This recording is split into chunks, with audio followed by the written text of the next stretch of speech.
Bonsoir.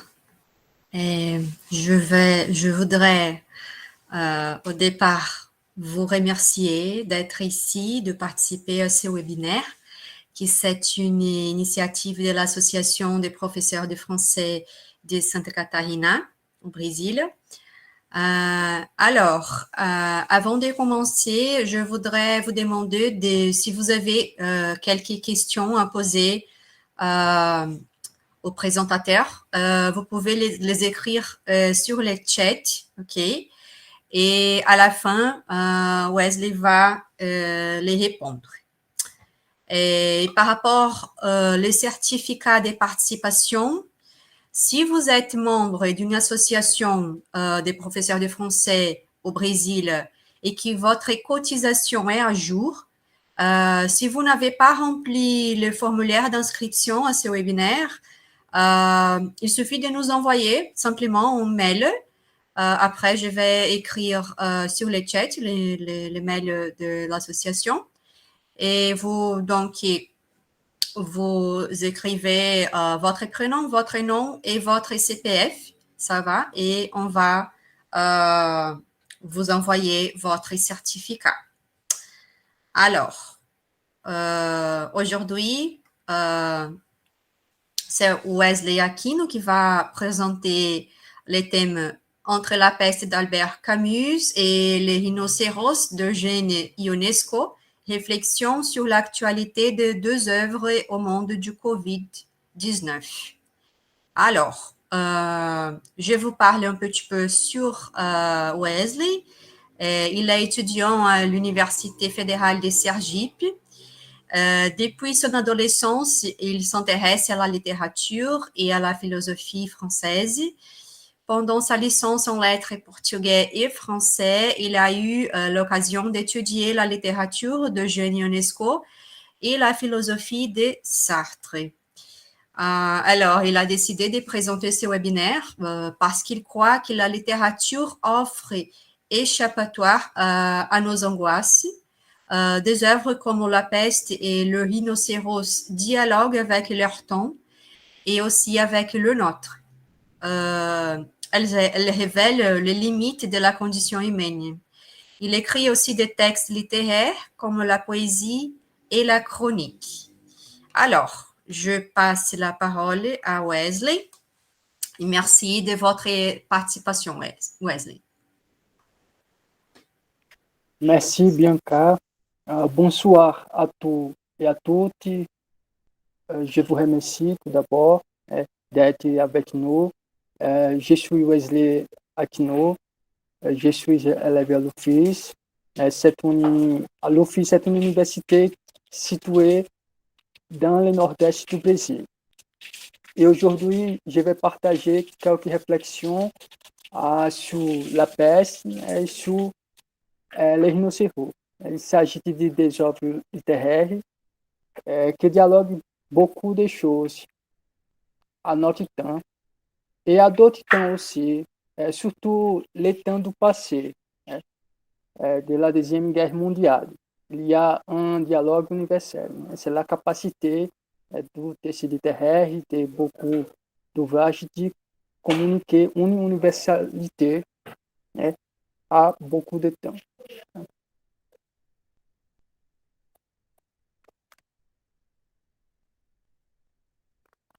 Albert Camus, il a écrit La peste en 1947, 5 ans après ses romans les plus connus, L'étranger. Et La peste, ça devient un succès parce que ces romans mettent en perspective les limites de la condition humaine pendant la Deuxième Guerre.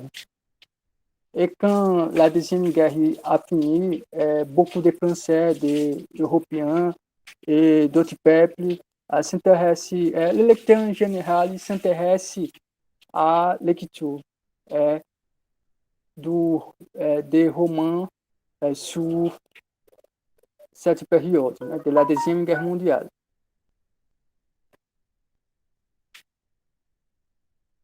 En raison d'un mythe, la peste pour beaucoup de critiques et d'étudiants de littérature et de lecteurs aussi, la peste c'est un mythe, c'est un parable sur le nazisme. Né? Le nazisme qui a frappé l'Europe et qui raconte la tragédie aussi de la Deuxième Guerre, mais qui parle aussi sur une épidémie, né? Que c'est notre moment atuel. Né? Notre moment atuel, on vit dans une épidémie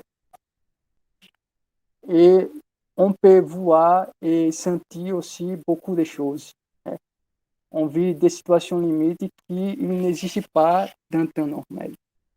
E sete ouvrages, né, no Cirro da Peste, eles são beaucoup atuels. Eles sont vendus beaucoup, les ventes a augmenté em raison de cette situation, né, de la pandémie, de panique, de horreur, de la mort aussi, de désespoir humain.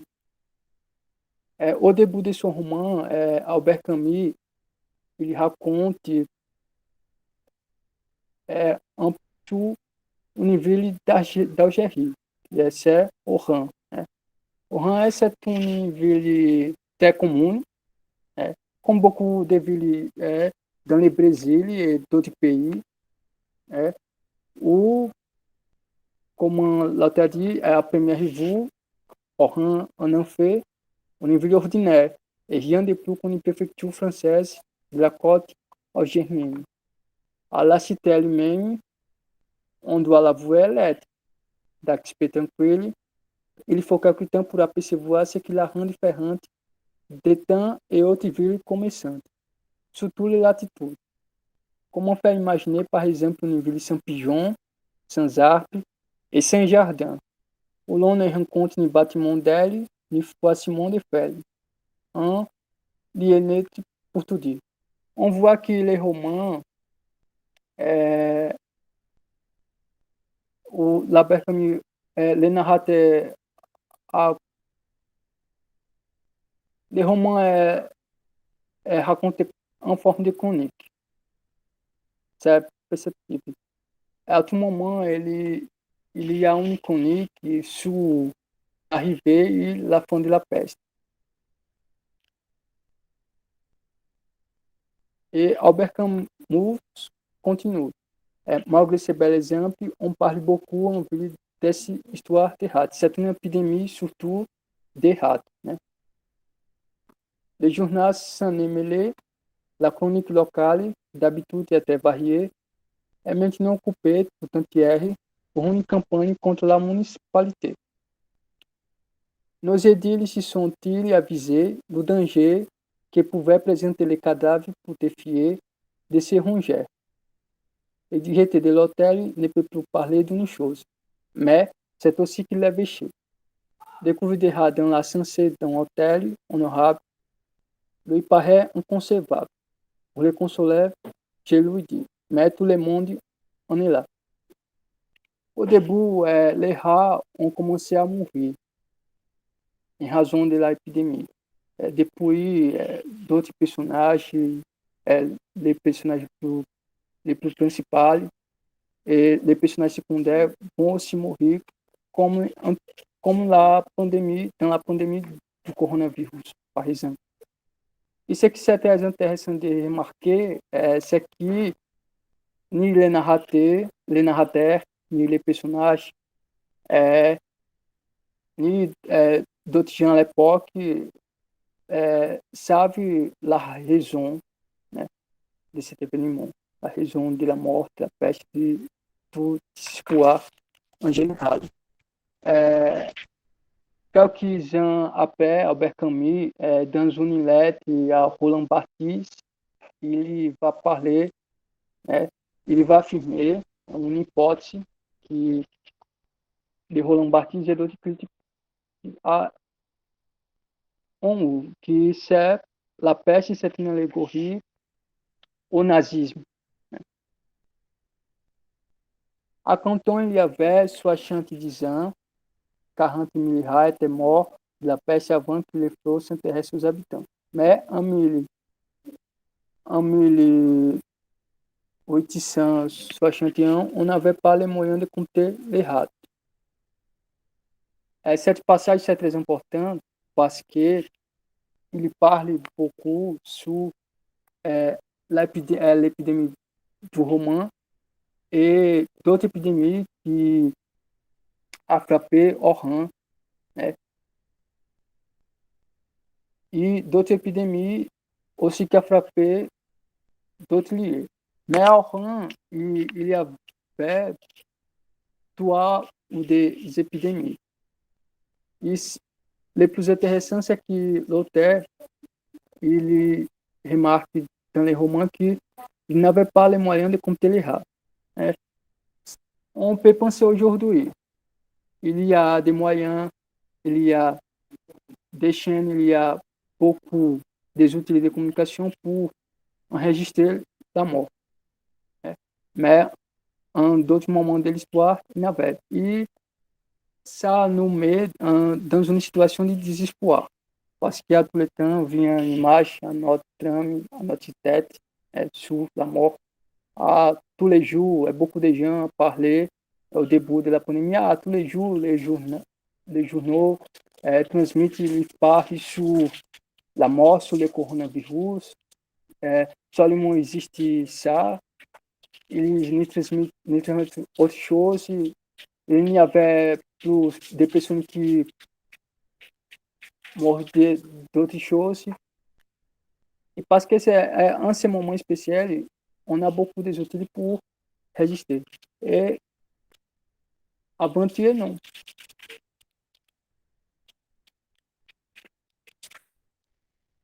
Ainsi, dans la peste, Albert Camus va parler beaucoup sur en exílio, né? Através de son personnage, le Dr. Riek, c'est le personnage principal, que c'est une figure d'un humaniste à tous les moments, il fait face à la peste. Il y a plusieurs interprétations sur la peste, par exemple, par Ponello, Père Ponello, que c'est un prêtre, il a une interprétation religieuse de la peste, par exemple. Et c'est un bâtiment de Dieu qui frappe toutes les humanités. Et il a d'autres interprétations. Mais comme il est aussi mis en évidence la question de l'exil. Mais c'est pas un exil politique, c'est un exil existentiel. Nous sommes toujours à notre maison et en même temps, nous ne savons pas ce qui, quand la peste va finir, né? Nous ne savons pas que sommes-nous em razão dessa situação de morte, de mortalité. E certo um exílio existencial.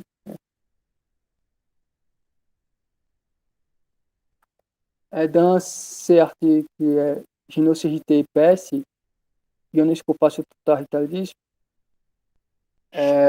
l'autre qui s'appelle Guérin, il parle que dans les années 1930, les militants de gauche appelaient le nazisme, comme, comme j'ai déjà parlé, la peste brune. Donc la formule est restée. Il n'est pas étonnant dans ces conditions que plusieurs pestes de l'après-guerre traitent de la peste. Il y a d'autres obras, d'autres textes littéraires, romans de pièces qui parlent sur la peste. Les vivants d'Henri Toyat, La peine capitale et l'état de siège d'Albert Camus. La pièce, Les rhinocéros, ne montre pas un totalitarisme au pouvoir, mais comment tenter de le faire Camus dans l'état de siège ou OL de 1984, mais como uma coletividade e des indivíduos conscientes à son installation. dans les rhinocéros, il existe une maladie qui s'appelle la rhinocérite. La rhinocérite, c'est une maladie, c'est une épidémie aussi, comme la peste, qui transforme les gens en rhinocéros. Donc, toutes les personnes de ville se transforment, se deviennent rhinocéros. C'est une métamorphose aussi. E c'est une allégorie polysémique qui prend la dimension d'un mythe moderne. Parce que au début de la pièce, les personnages se transforment en rhinocéros. Ça met en évidence une allégorie sur la question de irrationalité. Ionesco travaille beaucoup cette œuvre dans la cantate de Chauve, comme les personnages, les personnes perdent la rationalité. Même les personnages, les logiques qu'il y a dans les rhinocéros, un personnage qui s'appelle le logicien. E a tout moment, ele a um pensée abstraite e ele perde sa racionalité em razão do fanatisme político, né? E em razão de outras coisas que on voit dans la presse. Ça met en évidence, dans un texte littéraire, quelques indagations qu'on voit aussi sur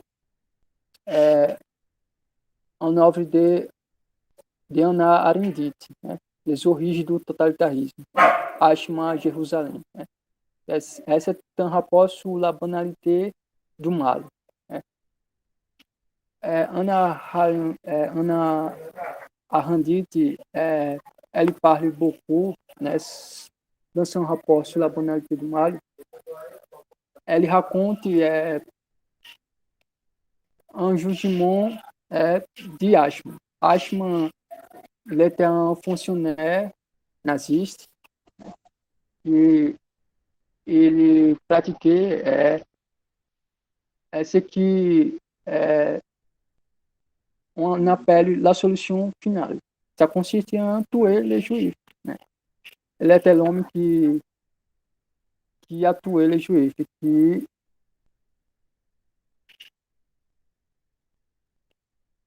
Et dans ces rapports, elle amène en évidence quelques questionnements. Par exemple, comment cela-t-il pu arriver, la barbarie de l'assassinat des juifs? Pourquoi est-ce arrivé et pourquoi les juifs? Quel est le rôle des autres nations? Elles sont ici des indagations politiques. Jusqu'où va la responsabilité des alliés? Comment les juifs sont-ils pour, par le biais de la dirigeants, collaborer à leur propre destruction? Il y avait dans le nazisme beaucoup de juifs qui aidaient Eichmann à assassiner les propres juifs. Comme il y avait dans beaucoup de régimes totalitaires. Pourquoi marchent-ils à la mort comme des moutons à l'abattoir? Ici, elle parle sur la mort en général des juifs.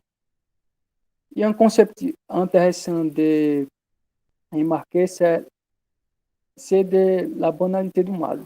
Qu'est-ce que la banalité du mal? C'est quand le mal, il se devient un événement beaucoup participatif à notre vie quotidienne, beaucoup normal, et nous s'habituons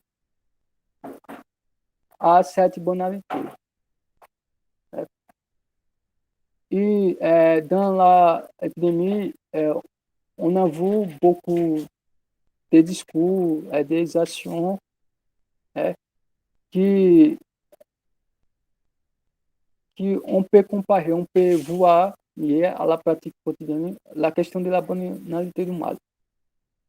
par exemple, les institutions qui offrent un kit anti-Covid-19, les pouvoirs publics, euh, et il y avait aussi quelques gens, les propres citoyens qui n'avaient pas utilisé les masques, euh, même avec toutes les informations et les restrictions, il y avait des gens qui je ne vais pas utiliser les masques. Pourquoi l'utiliser? C'est pas important. Hein. Et on veut en cette tonalité, c'est un acte de banalité aussi. Hein. Une négation de la responsabilité sociale, comme l'avait dit Sartre. Né? Il n'existe pas la liberté sans la responsabilité. Dans la psychologie des masses du fascisme, il y a quelques réflexions sur la question de la irrationalité qu'on a vu dans la peste et dans les rhinocéros, par exemple, quand tous les citoyens se deviennent rhinocéros. Et dans la peste, il y a aussi la question du négationnisme. Il y a les autorités, elles nient la question de la mort, de la pandémie. Euh, Surtout parce que au début sont les rats morts et depuis quelques personnes. C'est comme notre pandémie. Au début, il y avait beaucoup de négations des autorités. Depuis, les autorités font faire face de quelque chose. Et dans ce questionnement, il y a la question de la population politique. Wilhelm Reich, ele demanda, né? La population politique est soumise à une influence d'ordre rationnel. Né? Et il a observé beaucoup les masses humaines dans les régimes totalitaires. Par exemple, dans le nazisme, dans le fascisme, dans le stalinisme. Et il a étudié, il a constaté aussi la question da irrationalité. Pourquoi les personnes agissent de manière irrationnelle? Né? Et comme cette irrationalité est manipulée aussi né? Par des gouvernements, des entrepreneurs e d'autres personnes qui les sont au pouvoir. Il a demandé aussi comment pense sans réagir la grande masse politique. Il y a la question da politisation des masses. En général, les masses politiques qui sont manipulées pour discours de négationnisme ou pour d'autres choses, elles sont politiques. Ils n'avaient pas un pensée critique sur la réalité. Et s'ils n'avaient pas cette pensée critique, en notre temps, c'est plus facile de manipuler toute la masse. Surtout à l'époque des algorithmes. Avec l'Internet, né? Sur l'Internet, c'est plus facile de manipuler. Il y a des outils, des applications et beaucoup de choses. La répression et l'aliénation des masses ne font pas partie de l'ordre naturel des choses, mais les structures sociales et des conditions matérielles favorables à l'aliénation. Dans la peste et dans les rhinocéros, c'est perceptible aussi la question de la bureaucratie.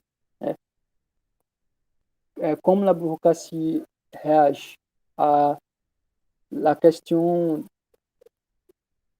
de catástrofe, par exemple, como eles réagissent politiquement ou économiquement. Dans l'épidémie, les discours les plus connus, c'est l'économie, c'est le plus important.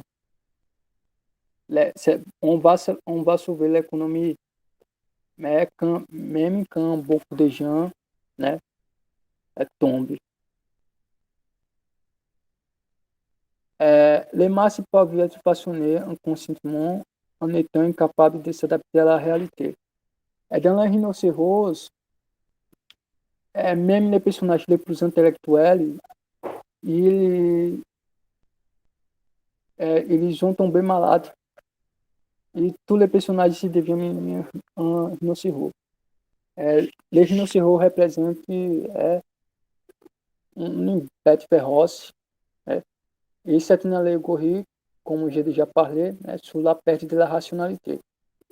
E cette personagem que se devient rhinocéros, surtout la plupart sont les intellectuels, les logiques, les personnages communs aussi.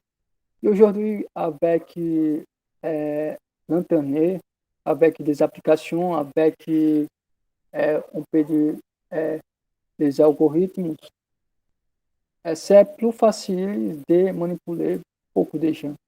Même les gens plus alphabétisés, plus intelectualisés, les personnes qui ont accès à l'information.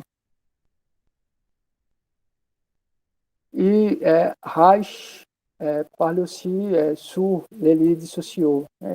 Ele parle qu'il se consolide une régression en quelque société civile, en quelque l'État, par exemple le gouvernement, dans, dans les cas où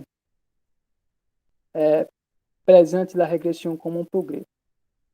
On peut parler sur les kits anti-Covid, par exemple, sur la chloroquine, la prescrição de la chloroquine, né?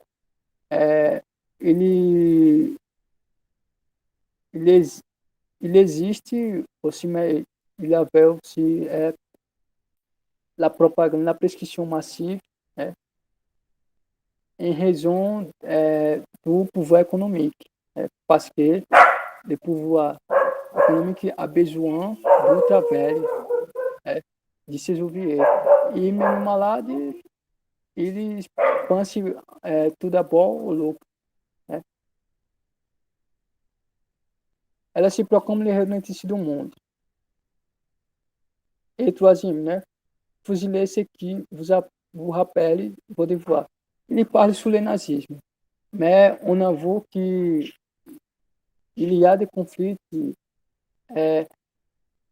entre les pouvoirs exécutifs et législatifs. On peut comparer dans une épidémie les pouvoirs exécutifs n'apoyaient pas le confinement, mais il y avait les législatifs, il y avait les judiciaires et aussi il existe des conflits, des intérêts économiques surtout. Dans le Brésil d'aujourd'hui, le Brésil du Covid-19, il y a aussi ceux qui achent, remarquent e affirment como uma intoxicação par idéologie dominante de négationnisme, par exemple. Avec l'Internet, elle est plus forte. Parce que aujourd'hui, il existe aussi les fake news, par exemple. Isso é difícil de racionaliser, de voir les choses como elles realmente são, né? De séparer ce qui est vérité, ce qui est mythe. Et on avoue que dans une épidémie, ça a été plus mortel, né? Il y a beaucoup de gens, même avec toute l'information et propagande, sur les vaccins qui ne veulent pas se vacciner en raison des mythes, de négationnisme, de la peur, d'autres choses aussi. Il remarque aussi a questão da vie individuelle et collective. nous savons réellement, nous tous les Brésiliens, la différence entre les droits e les devoirs, la question de notre vie individuelle et collective, parce que aussi nous sommes citoyens, et dans la pandémie, il y avait beaucoup de gens qui s'irritaient à privation, au confinement, e a utilisé beaucoup un discours de liberté. Ah, ça blesse ma liberté, ça, ça et puis il y avait beaucoup cette affirmation.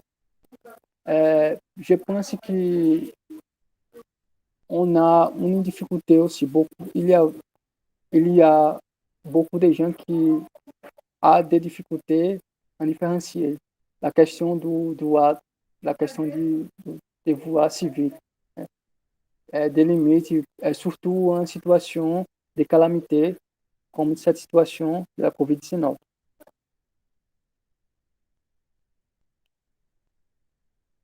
Aussi, on peut penser le rôle des institutions publiques. Dans la peste et dans les rhinocéros, il y a la question aussi des institutions publiques comme une bureaucratie qui surtout est utilisée pour défendre, pour affirmer un pouvoir économique, comme notre institution aussi. Il y a division parmi les institutions. Les institutions politiques, les législatives, les exécutives, les judiciaires, et aussi les institutions économiques, les entreprises. Ils sont des intérêts très différents e il existe parfois des conflits, des intérêts.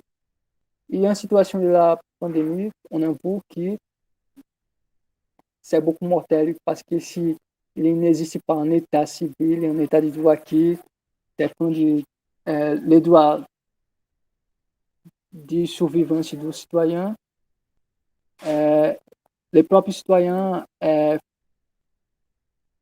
frappés pour le pouvoir économique. Et on peut parler aussi sur la propagation des fake news. La fake news, la fake news est très courant à notre société moderne. Et la fake news a frappé beaucoup de gens dans la pandémie. Il y avait beaucoup de gens qui ne voulaient pas se vacciner em razão de fake news, em razão de milícia virtual, como na pele e seu Brasil, em razão do limite moderno.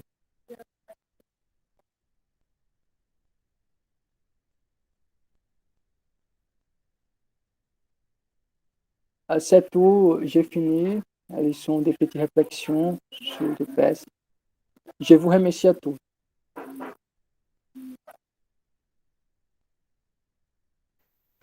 Alors, merci à toi, Wesley.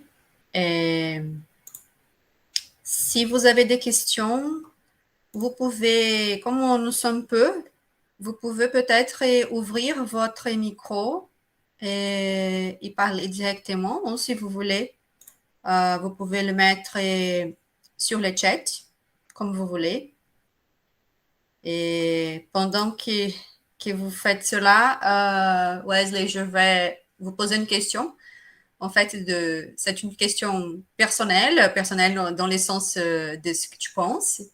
Et tu as fait toute une analogie entre les œuvres que tu présentes et bon, la peste et la maladie du rhinocéros et les Covid-19 au Brésil, surtout, n'est-ce pas?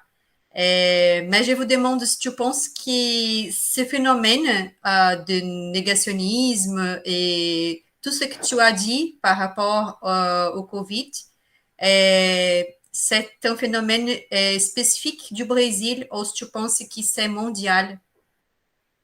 Ah, c'est mondial. C'est mondial. C'est pas spécifique du Brésil, c'est mondial. C'est une situation très courante aussi dans les pays développés.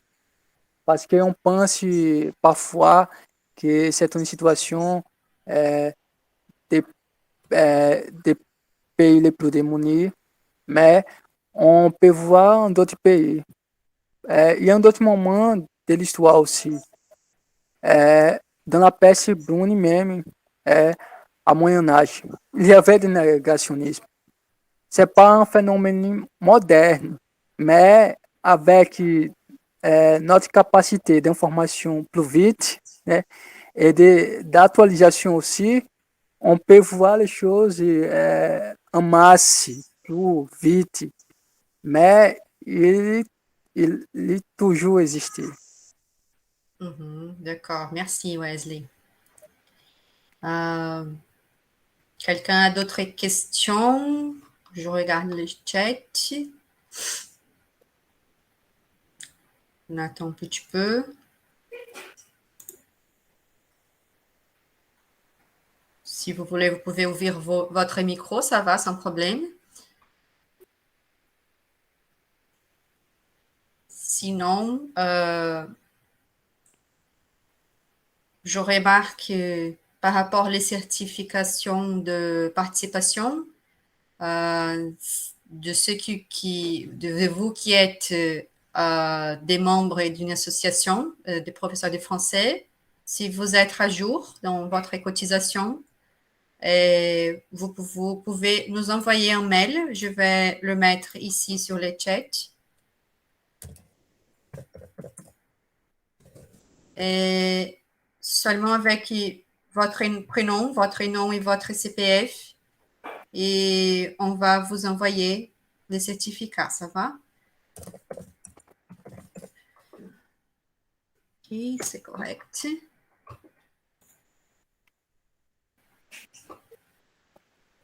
Alors, s'il n'y a pas de questions, il y a quelqu'un qui arrive maintenant. En fait, on va bientôt finir parce que Wesley a déjà fait sa présentation. Alors, je pense qu'il n'y a plus de questions. Alors, c'est bien. Donc, Wesley, on te remercie beaucoup pour ta présentation et on voudrait aussi remercier tous les participants qui sont là aujourd'hui. Alors, on va avoir d'autres webinaires jusqu'à décembre 2021. Et donc, vous pouvez accompagner les dates et les thèmes sur notre Instagram, sur notre Facebook aussi, page Facebook, et sur notre blog aussi. Alors, on diffuse toutes les informations dans nos réseaux sociaux.